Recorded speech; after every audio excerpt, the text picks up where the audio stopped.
Thank you. Thank you. Good morning, dear colleagues. I'm glad to be here. Okay. Yeah, thanks. Alpina Prose, it's a publishing house that is interested in the best examples of Russian and foreign prose.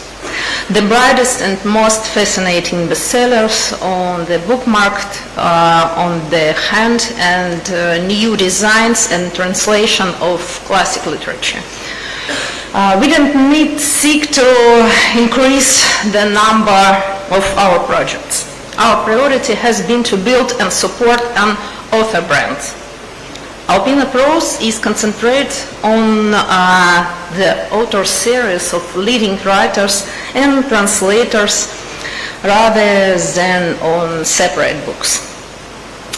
It is literature that interests us rather than politics, the quality in the text rather than the agenda. Our main aim is to make the world of each and every reader a better place. When we were only starting our work 5 years ago, we asked ourselves what we were going to publish.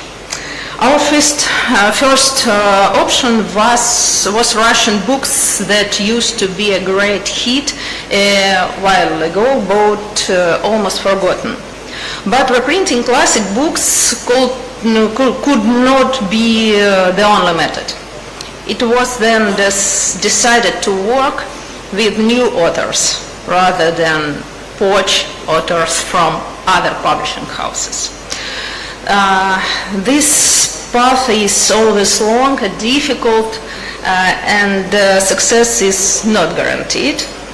Publishing houses would usually publish several books for young authors, select the most promising book and support it, leaving the rest.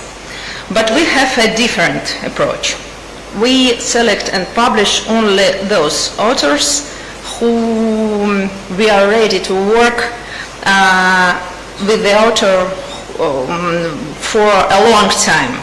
And even if the first book does not pay, we continue to work with the author who we believe in. There have been precedents when the second or the third book was a bestseller. As Andy Warhol once put in the future everyone will be world famous for 15 minutes. The problem is that after your 15 minutes, there will be someone else's 15 minutes. Our mission as a publisher is to prolong it, to give the authors the time to write a new book, to turn these 15 minutes into 15 days, 15 weeks, 15 months, and so on. Where do we find authors? We have become a reputable publishing house, and a lot of authors send us their manuscripts. Additionally, we have been monitoring our email since the very first day. It's definitely a time-consuming process. Very few manuscripts are actually published, but those that we published were very bright and promising projects. For example, Helena Poberzhina's novel Valsarp. The Belarusian author wrote a story about a girl living in a small town who has a gift or a curse. They can see former people. Those who lived in her town and were shot in ghettos or died during the Second World War. Burned in mass graves, leaving no offspring. They come to the girl and tell her their stories. We actively working with creating writing schools. And workshops. We scrutinize their students' work. The professors from the Maxim Gorky Literature Institute and Haiger School of Economics, there is a master's program there called Creative Writing, send us manuscripts by their most promising students. Finally, we have been monitoring the annual Young Writers Literature Award, the Alexander Pushkin Lyceum Prize. And we are taking part in book pitchings. The book business is adapted from the film industry. For example, Ekaterina Manoyla, whose debut novel Father Looks West has had a print run more 40,000 copies. She has published the second novel and is yet to publish a third one. Islam Khanipayev writes in different genres, detective thrillers, New Year's Tale for adults, educational novels, and so on. Finally, Anna Shapilova, whose debut collection of short stories has been very successful in Russia and has already been translated into Hindi, thanks to the Institute for Literature Translation. Anna is going to come here very soon and tell you about it herself. And a lot of other authors who I fortunately don't have the time to name, but as a publisher we are very proud of them. Thank you for attention.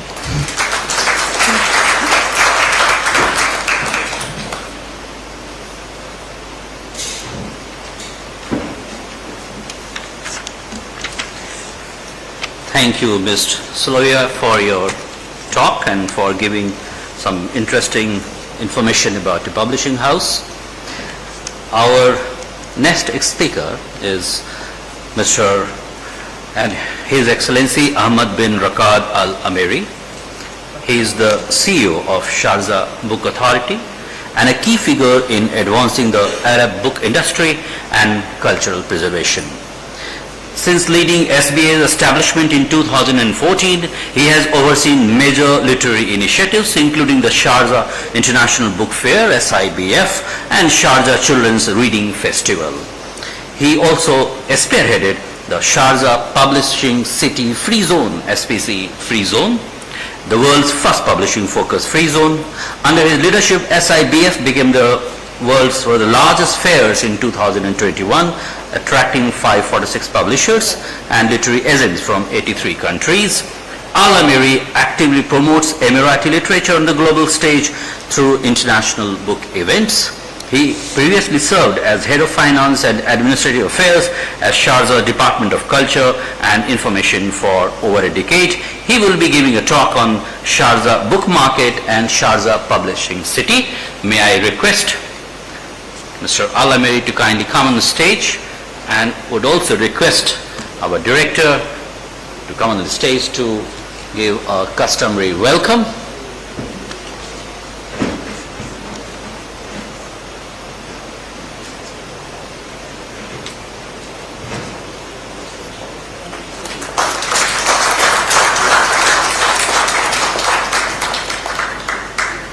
Thank you, sir. Thank you.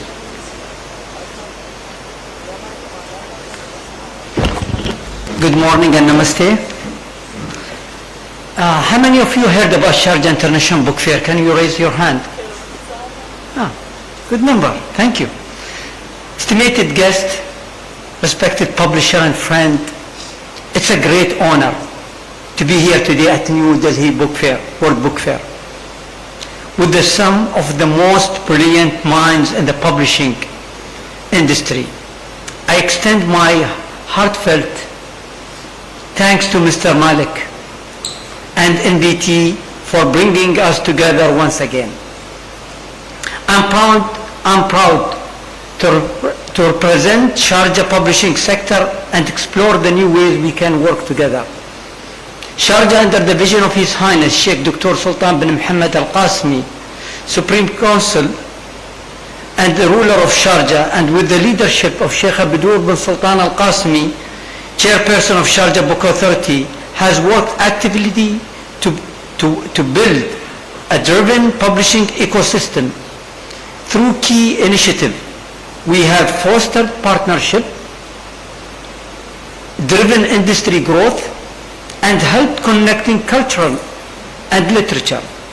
One of the many ways we are achieving this is through the Sharjah International Bookseller Conference, which last year brought together over 550 publishers, distributors and booksellers from 76 countries. This event served as a crucial networking event, building on the commitment that Sharjah Publishing Conference continue to serve as a key drive for industry advancement. Last year edition welcomed 1,146 publisher and agent from 108 countries. The conference featured nearly 3,000 matchmaking sessions within the 48 hours. There was over 87 African publishers from 25 countries for the first time to be met with our publishers. And I think the publisher conference is the biggest event take place for Indian after New Delhi World Book Fair. They attend to Sharjah International Book Fair.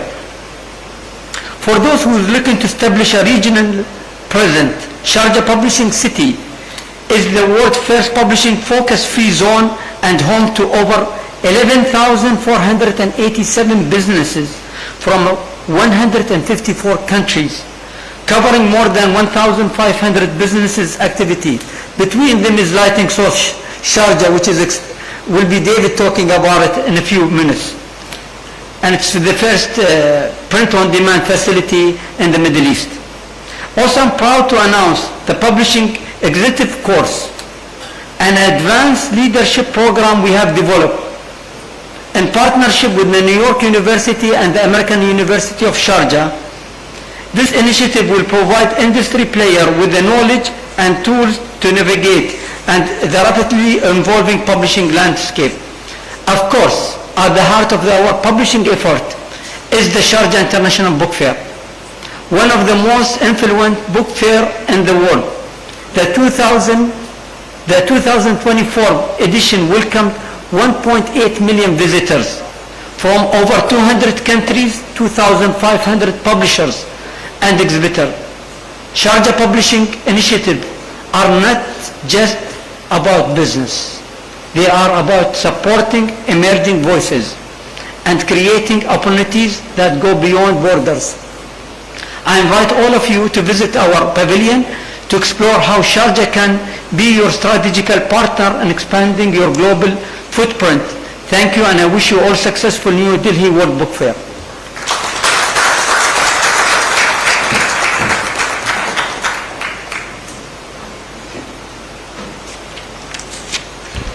Thank you, sir. Our next presenter is Mr. David Teller. He is a Senior Vice President at Ingram Content Group and looks after Ingram's print-on-demand activities outside Ingram's US base. These include the Ingram-owned Lightning Source businesses in the UK and Australia, and the two joint ventures in France and Sharjah. Mr. Teller's responsibilities include Global Connect, the network of print-on-demand supply arrangements with partners in 11 countries. David has worked in the book trade since 1983 when he started as a bookseller on the shop floor at Blackwell's in Oxford. Kindly take the stage, Mr. David Teller, and I request our director to give a customary welcome to Mr. David Teller.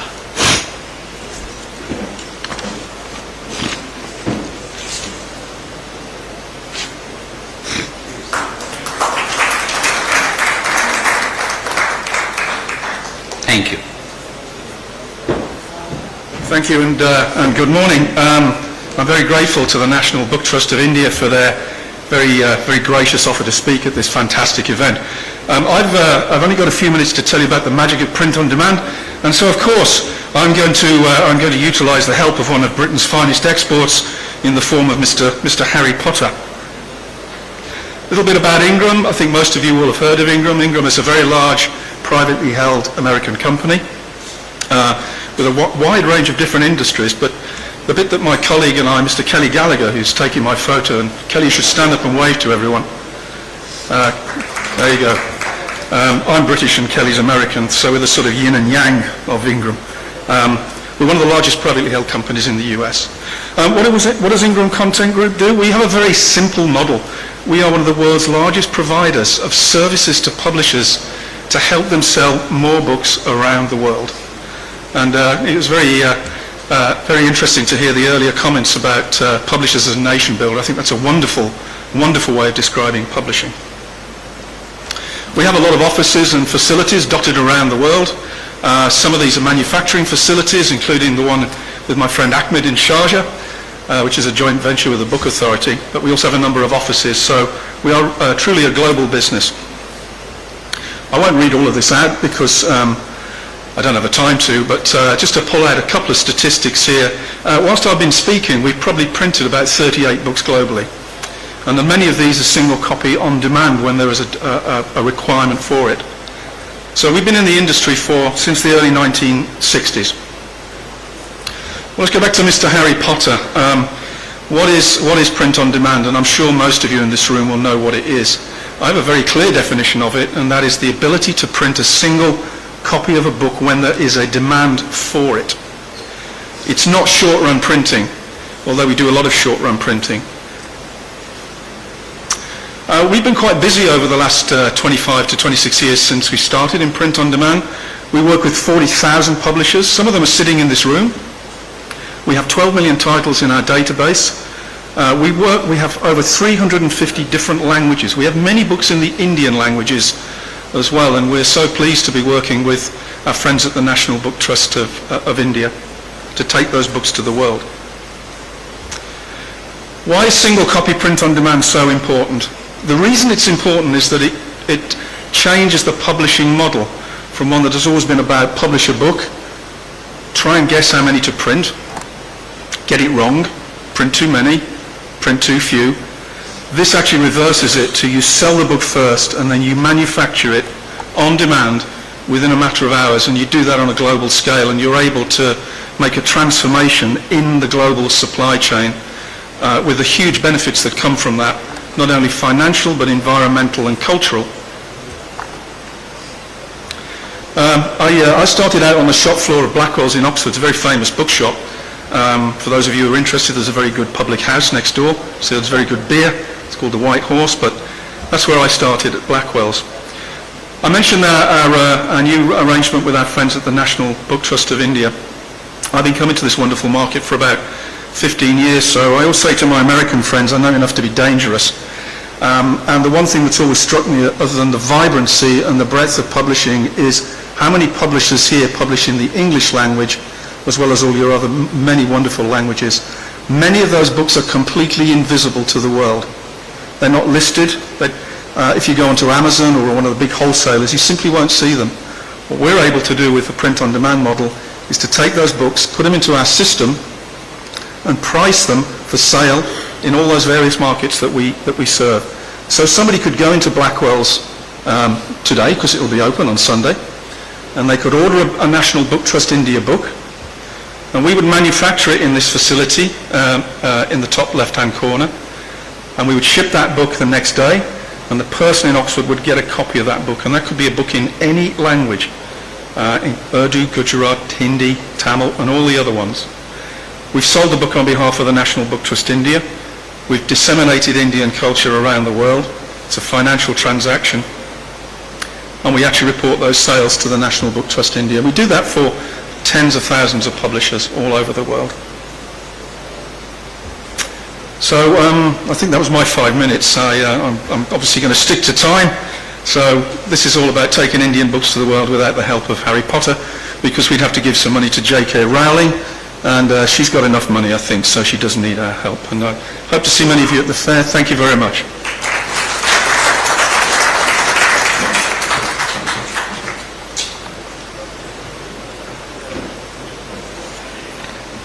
Thank you. Thanks a lot.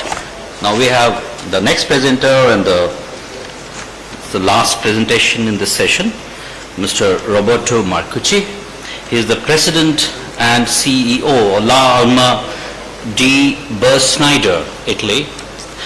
After graduating in economics and commerce, he began working in the family business in 1975, and this publishing house, he has been publishing academic works since 1890. It is something wrong. With more than a century dedicated to the disciplines of archaeology, art history and classical studies, it contributes to the diffusion of the humanities worldwide. He develops the highest quality products from books to digital projects. I would request our director to welcome him with a customary shawl.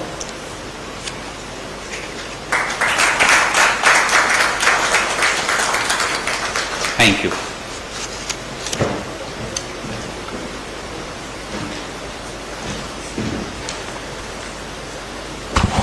Good morning to everyone.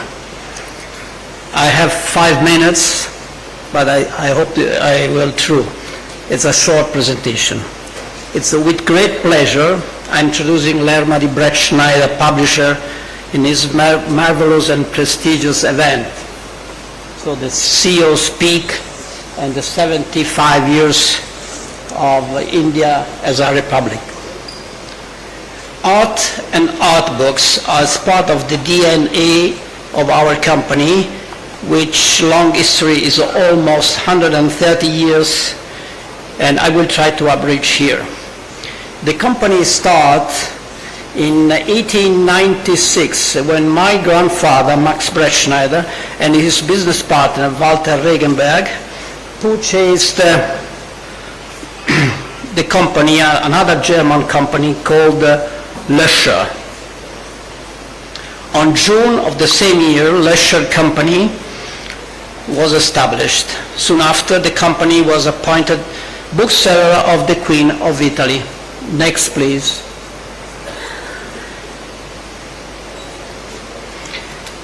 At the early 90s, the bookstore was a meeting point for art connoisseurs, scholars, and antiquarians, all keen readers of the type of books being published and sold there, art books and scholarly books.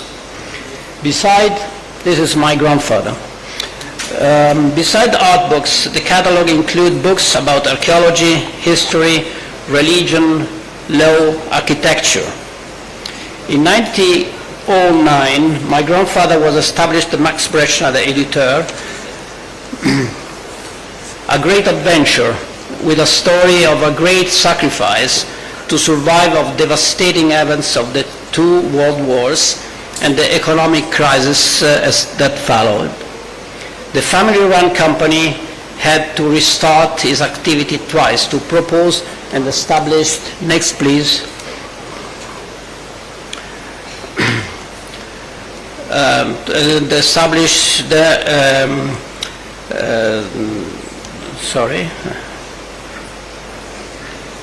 establish itself in academic publishing, overcoming the challenge of the competitive market. In 1945, next please, in the aftermath, those are some of the publication in the aftermath. For this reason, he created a new company, Lerma di Brettschneider. Lerma is an acronym of the Italian Libreria Editrice Romana Monumenti Arte, that means Roman publisher and bookstore of monuments and art. Next, please. In 1974,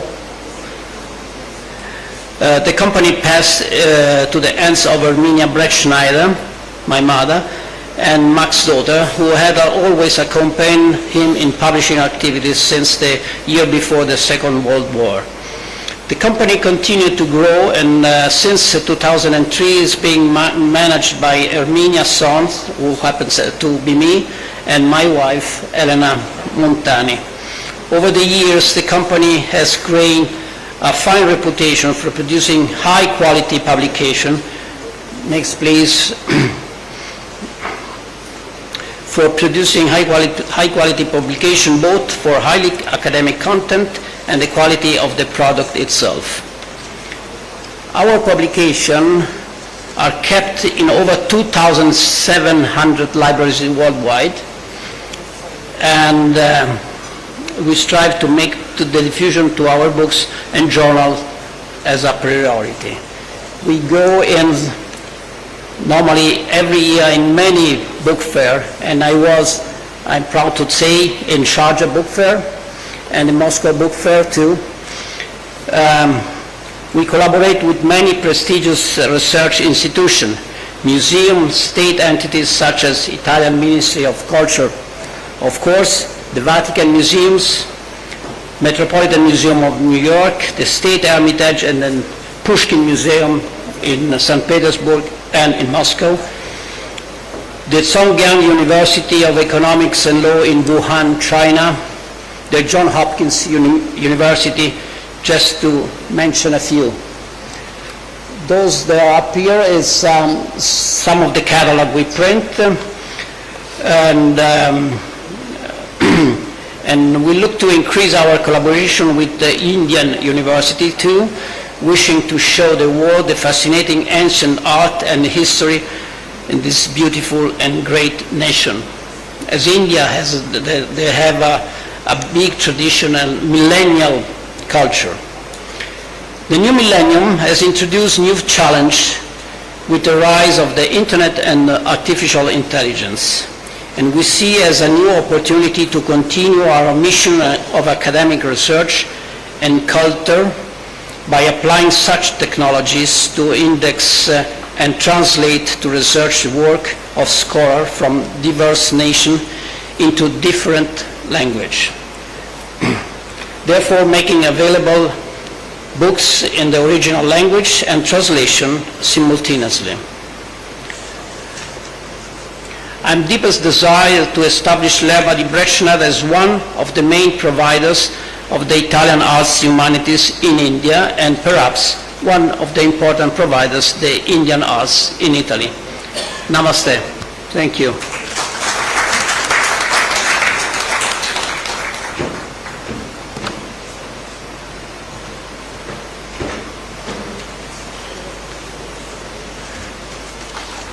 Thank you. Ladies and gentlemen, I have the pleasure to announce that we have a special guest, Shri Upendra Roy, the Chairman and Managing Director of Bharat Express, himself an author, a lover of books, a promoter of literary talents and publisher. I would request Shri Roy to come on the stage, and also the Director, National Book Trust India, and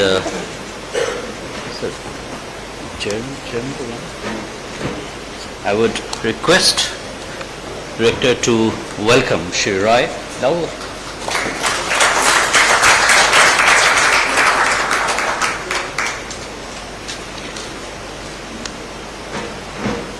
And this frame of the illustrations which are there in the original copy of the Constitution of India.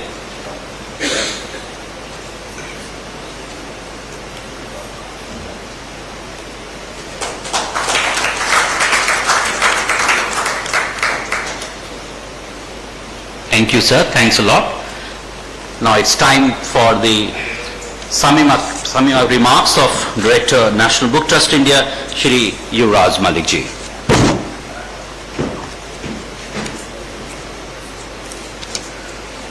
Thank you so much, and very good morning to all of you. My